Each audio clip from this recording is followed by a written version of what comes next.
नमस्कार दोस्तों, आज की वीडियो में आपका स्वागत है। दोस्तों, जैसा कि आप जानते हैं कि लेखपाल की सीरीज़ में ये आपका नेक्स्ट वीडियो है।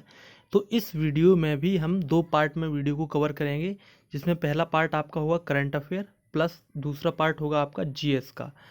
तो पूरा वीडियो कंप्लीटली ध्यान से देखिए, बहुत ही इम्पोर्टेंट क्वेश्चंस को ही इसमें शामिल किया गया है। तो आज कुछ पॉइंट देखते हैं खेल के बारे में। तो अति महत्वपूर्ण प्रश्न है। देखिए यहाँ पर टेनिस का डेविस कप 2019 किसने जीता है? तो जीता है आपका स्पेन ने। ठीक है, स्पेन देश ने टेनिस का डेविस कप 2019 जीता है। विजय हरारे ट्रॉफी 2019-20, देखिए ये क्रिकेट की ट्रॉफी है, भारत की घरेलू क्रिकेट की एक ट्रॉफी है विजय हरारे ट्रॉफी। ये जीती है कर्नाटक ने और इसको तमिलनाडु को उन्होंने पराजित किया है। दूसरी है आपकी सैयद मुश्ताक अली ट्रॉफी, ये भी आपकी कर्नाटक ने जीती है और इसमें भी उसने तमिलनाडु को पराजित किया है। तो ये दोनों ट्रॉफी जो क्रिकेट की हैं, इनमें एक ही आंसर है कर्नाटक, राइट। चलिए आगे देखते हैं सुल्तान जोहर कप हॉकी। देखिए अंतर्राष्ट्रीय टूर्नामेंट है, हॉकी का टूर्नामेंट है और ये टूर्नामेंट जीता है ग्रेट ब्रिटेन ने। ठीक है, स्वर्ण पदक इसमें इसने जीता है और इसमें रजत पदक भारत ने जीता है, यानी भारत को इसमें दूसरा स्थान मिला है। तो ध्यान रखेंगे, हॉकी का सुल्तान जोहर कप ग्रेट ब्रिटेन ने जीता है, राइट। आगे बात करते हैं विश्व एथलेटिक्स चैंपियनशिप। एथलेटिक्स में विभिन्न प्रकार के छोटे छोटे गेम्स को शामिल किया जाता है। तो पूरे वर्ल्ड में जो एथलेटिक्स चैंपियनशिप हुई, इसमें यूएसए जिसको पहला स्थान मिला है, 11 स्वर्ण पदक जीते हैं और कुल उसके 29 पदक हैं। केवल एक नाम याद रखना है, पहले स्थान पर यूएसए है। ठीक है, चलिए आगे बात करते हैं कुछ अन्य प्रश्न पर। तो एथलेटिक्स के बाद आता है रग्बी विश्व कप 2019। देखिए फुटबॉल जैसे मैदान में एक रग्बी खेल आयोजित किया जाता है। उसका विश्व कप आयोजित किया गया था, जिसमें स्वर्ण पदक दक्षिण अफ्रीका ने जीता है, रजत इंग्लैंड ने, यानी पहले स्थान पर रहा है दक्षिण अफ्रीका। चलिए आगे देखते हैं प्रो कबड्डी लीग 2019। देखिए भारत में कबड्डी का एक आईपीएल की तरह से एक टूर्नामेंट होता है, जिसको बोलते हैं प्रो कबड्डी लीग। तो उसमें देखिए बंगाल वॉरियर्स ने पहला स्थान, यानी कि ये टूर्नामेंट जीता है बंगाल वॉरियर्स ने और उसने दबंग दिल्ली को पराजित किया है। 7वीं बार प्रो कबड्डी लीग का आयोजन किया गया था। ठीक है, चलिए आगे देखते हैं विश्व मुक्केबाजी चैंपियनशिप 2019। तो मुक्केबाजी में उज्बेकिस्तान ने 3 स्वर्ण जीतकर पहला स्थान हासिल किया है विश्व मुक्केबाजी चैंपियनशिप में। नेक्स्ट है, देखिए बहुत ही महत्वपूर्ण प्रश्न यहाँ से आपके शामिल होते हैं, जो कि एक तरह से एग्जाम में इसके आने की पूरी पूरी संभावना है। पहला है आपका रणजी ट्रॉफी में, जो कि भारत की घरेलू ट्रॉफी है, इसमें 150 मैच खेलने वाले पहले खिलाड़ी कौन बने हैं। यानी कि रणजी ट्रॉफी के इतिहास में सर्वाधिक मैच किसने खेल लिए हैं, तो वो हैं वसीम जाफर, राइट। नेक्स्ट है बिना कोई रन दिए। ठीक है, यानी कि उन्होंने 0 रन दिए, एक भी रन नहीं दिए और 6 विकेट लेने वाली पहली खिलाड़ी। ये बहुत ही महत्वपूर्ण प्रश्न है। देखिए एक भी रन उन्होंने दिया है और 6 विकेट हासिल किए हैं। वो पहली खिलाड़ी हैं अंजलि चंद, और जो कि है नेपाल की। ठीक है, नेपाल की महिला क्रिकेटर हैं, उन्होंने मालदीव के खिलाफ 6 विकेट हासिल किए बिना कोई रन दिए।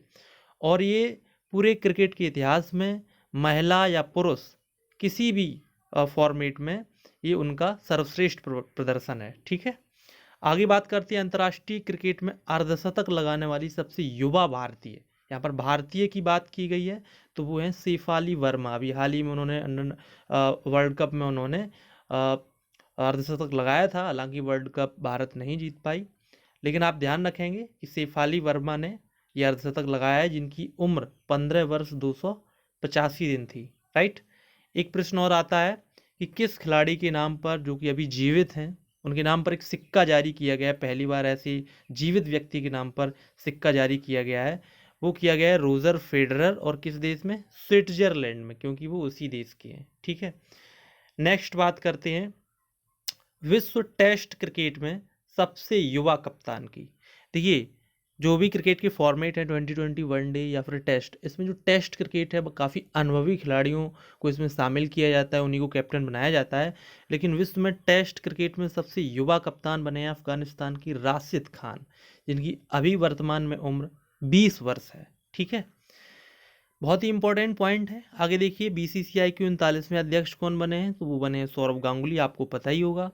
विश्व का सर्वाधिक या सर्वश्रेष्ठ खेल पर्यटन गंतव्य कौन सा चुना गया है, यानी कि खेल के मामले में सबसे बड़ा, सबसे सर्वश्रेष्ठ शहर कौन चुना गया है, अबू धाबी। ठीक है। नेक्स्ट है 15वें पुरुष हॉकी विश्व कप 2023 की मेजबानी किसे मिली है, तो ये मिली है भारत के ओडिशा राज्य को। और इसमें देखिए लास्ट पॉइंट है, फिरोजशाह कोटला स्टेडियम का नाम क्या रखा गया है, तो हाल ही में उसका नाम बदलकर अरुण जेटली स्टेडियम रख दिया गया है। तो ये खेल के कुछ महत्वपूर्ण प्रश्न थे। कुछ अन्य महत्वपूर्ण प्रश्नों की बात करेंगे जो कि करंट अफेयर के पॉइंट से इंपॉर्टेंट है। देखिए, दूसरा भारत अमेरिका 2+2 मंत्री स्तरीय संवाद कहाँ पर आयोजित हुआ, तो ये आपका वाशिंगटन डीसी में आयोजित हुआ है। हाल ही में किस राज्य में वर्चुअल पुलिस स्टेशन बना है, तो बना है आंध्र प्रदेश में। ठीक है। जैसे कि वर्चुअल कॉन्फ्रेंस होती है, ऑनलाइन कॉन्फ्रेंसिंग होती है, तो वर्चुअल पुलिस स्टेशन बना है जिसका कोई एक तरह से ढांचा नहीं है, ऑनलाइन ही आप इसमें शिकायतें दर्ज करवा सकते हैं, तो वो आंध्र प्रदेश में बना है। वर्ड ऑफ द ईयर 2019, ठीक है, यानी कि वर्ष 2019 का शब्द कौन रहा है, सबसे अधिक चर्चित रहा है, जिसे वर्ड ऑफ द ईयर घोषित किया गया है, वो है क्लाइमेट इमरजेंसी। राइट। देश का पहला ईट राइट स्टेशन प्रमाण पत्र किसे मिला है, मुंबई सेंट्रल को मिला है। यानी कि यहाँ पर IRCTC द्वारा या अन्य गतिविधियों द्वारा जो खाने की व्यवस्था है वो सबसे अच्छी है, मुंबई सेंट्रल को मिला है। और FSSAI द्वारा दिया गया, यानी कि food security and standard authority of India द्वारा इसको ये प्रमाण पत्र मिला है। नेक्स्ट बात करते हैं, भारतीय रेलवे वित्तीय प्रबंधन संस्थान कहाँ पर बना है, यानी भारतीय रेलवे के लिए वित्तीय प्रबंधन का एक संस्थान बनाया गया है, वो बना है सिकंदराबाद में। कमेंट करके बताइए आप सिकंदराबाद किस राज्य में है। अगला है, यूपी का पहला गिद्ध संरक्षण एवं प्रजनन केंद्र कहाँ बना है, उत्तर प्रदेश की पॉइंट ऑफ व्यू से इंपॉर्टेंट पॉइंट है, तो वो है फरेंदा महाराजगंज में। नेक्स्ट है, दुनिया का पहला ब्लॉकचेन आधारित कार्बन ट्रेडिंग एक्सचेंज कहाँ बना है, यानी कि जैसे कि शेयर बाजार होता है ट्रेडिंग के लिए, ठीक है, निफ्टी 50, तो कार्बन ट्रेडिंग इसके लिए पहला एक्सचेंज सिंगापुर में बना है। ठीक है। तो आज की वीडियो में करंट अफेयर की हम लोगों ने पॉइंट डिस्कस किए हैं। अब आते हैं इसके दूसरे भाग पर, जो कि आपका जीएस का। ठीक है। तो जीएस में आज हम लोग देखेंगे संविधान संशोधन की प्रक्रिया। जैसा कि आप जानते हैं कि डेली बेसिस पर हम एक पूरे पॉइंट को कवर कर रहे हैं। हम लोगों ने राजभाषा को कवर किया है, निर्वाचन को कवर किया है, इसी प्रकार से संविधान संशोधन की प्रक्रिया आज हम लोग देख रहे हैं। पूरे पॉइंट डिस्कस होंगे, कोई भी क्वेश्चन अब आउट नहीं होगा इससे। तो देखिए, ये भाग 20 में है, अनुच्छेद 368 एकमात्र अनुच्छेद इस संशोधन की प्रक्रिया में शामिल है। ठीक है। तो संविधान के जितने भी भाग हैं उसमें आज 20वां भाग चर्चा में रहेगा। तो चलिए देखते हैं। तो भाग 20 में अनुच्छेद 368 में संविधान संशोधन की प्रक्रिया का वर्णन किया गया है। दूसरा प्रश्न आपसे पूछा जाता है कि ये किस देश के संविधान से भारत में शामिल किया गया है, तो जो संविधान संशोधन की प्रक्रिया है वो दक्षिण अफ्रीका के संविधान से भारत में ली गई है। ठीक है। अब बात करते हैं कि जो संविधान संशोधन है उसकी लिमिट क्या है, उसकी क्या सीमा है। तो देखिए, जो संसद है वो संविधान के किसी भी भाग का संशोधन कर सकती है और मूल ढांचे को परिवर्तित नहीं कर सकती है। देखिए, केस आया था केशवानंद भारती केस बनाम केरल राज्य, जो कि सन 1973 में आया था।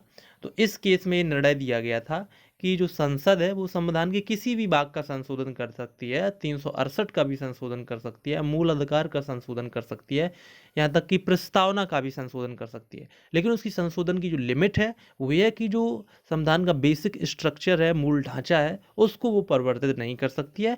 बेसिक ढांचा का मतलब यही है कि जैसे कि भारत में लोकतांत्रिक व्यवस्था है, संसदीय व्यवस्था है, इन सब चीज़ों को वो परिवर्तित नहीं कर सकती है। जैसे कि भारत एक धर्मनिरपेक्ष राज्य है, तो ये जो मूल सिद्धांत हैं संविधान के उनको चेंज नहीं कर सकती है, बाकी कहीं भी वो चेंज कर सकती है। तो इस पॉइंट में हम लोगों ने जाना कि संसद की संविधान संशोधन करने की लिमिट क्या है।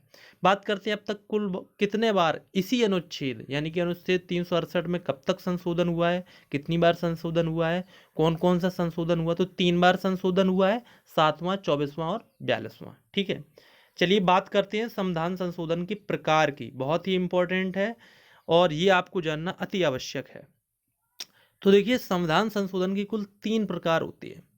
पहला तो आपका होता है साधारण बहुमत द्वारा संविधान संशोधन हो जाता है। दूसरा आपका होता है विशेष बहुमत द्वारा।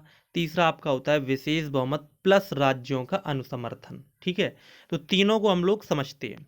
पहला आपका साधारण बहुमत द्वारा संशोधन। तो इसमें क्या होता है कि जितने भी आपके संसद में उपस्थित सदस्य हैं उसका 50% यानी कि आधे से अधिक 50% प्लस 1 आधे से अधिक सदस्यों का अगर समर्थन मिल जाता है तो वो साधारण बहुमत द्वारा पारित हो जाता है। तो सामान्यतः छोटे या कम महत्वपूर्ण विषयों को साधारण बहुमत द्वारा पारित कर दिया जाता है। दूसरे आपके आते हैं विशेष बहुमत द्वारा संशोधन। इसमें क्या होता है कि कुल सदस्यों का बहुमत जो भी आपका सदन है उसका 50% से अधिक तो होना ही चाहिए, लेकिन साथ ही साथ उपस्थित और मतदान करने वाले सदस्यों का 2/3 बहुमत भी होना चाहिए। तो इसे बोलते हैं विशेष बहुमत द्वारा संशोधन।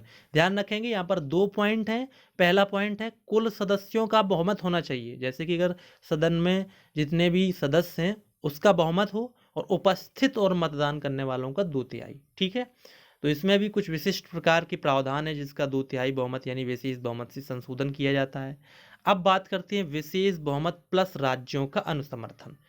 तो कुछ ऐसे मुद्दे जिनमें संघात्मक ढांचा प्रभावित होता है या बहुत बड़े मुद्दे, उनको विशेष बहुमत जो इसमें हम लोगों ने बात की है प्लस आधे राज्यों का अनुसमर्थन भी चाहिए होता है, आधे से अधिक राज्यों का अनुसमर्थन चाहिए होता है, तब वो विशेष बहुमत प्लस राज्यों का अनुसमर्थन से संविधान संशोधन का ये तीसरा प्रकार बनता है। ठीक है, इनके बारे में अभी बात करेंगे कौन कौन से ऐसे प्रावधान हैं, कौन कौन से ऐसे विषय हैं जिनमें हम लोग विशेष बहुमत, साधारण बहुमत या राज्यों के अनुसमर्थन की आवश्यकता पड़ती है, वो हम लोग देखेंगे।